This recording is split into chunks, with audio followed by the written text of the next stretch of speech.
Nihil novi, ei mitään uutta, auringon alla. Olen kulkenut surullista tietäni 2000 vuoden ajan, raahan ikiaikaisia syntejäni perässäni kuin varjoa, häpeän ja pahuuden listaa. Myrkytän kaivot, tuon huonon sään, loitsin karjan, varastan temppeleiden kultaiset ristit, syljen niiden päälle, sutken ne mudalla ja myyn korkeaan hintaan. Teen veriuhreja Jumalalle, sekoitan lasten verta matsaan ja kaikkina juhlapyhinä sieppaan aina kalpeita lapsia. Kaivan heidän kuolleet silmänsä päästä ja puristan sydämistään veren.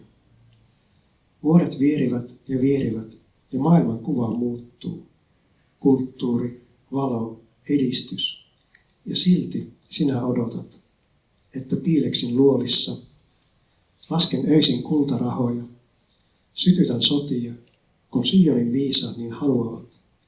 Suuri keinottelija, suuri taikuri, vallankumous, minun merkistäni. Kalenterit lentävät pohjattomaan kuiluun. Niin paljon tapahtumia. Sadut ja taikausko kuolevat.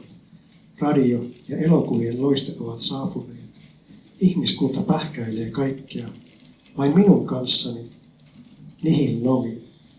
Minä olen porvarillinen riisto. Olen maailman kriisi. Olen kommunisti ja rikas mies. Olen hasidi. Taistelen Jumalan kanssa. Kaikki maailman paha. Lukittuna saastaisiin sydämeeni. Jatkan ryöstämistä ja kuristamista. Piilottaakseni kultaa kellareihini. Jos vain minut poistettaisiin, maailma kulkisi kultaisessa taljassa. Se olen aina ollut minä, rettelöitsijä, huijaamassa väkijoukkoa.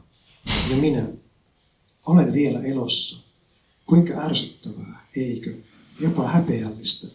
Mutta siitä huolimatta syyllinen on tässä. Juutalainen.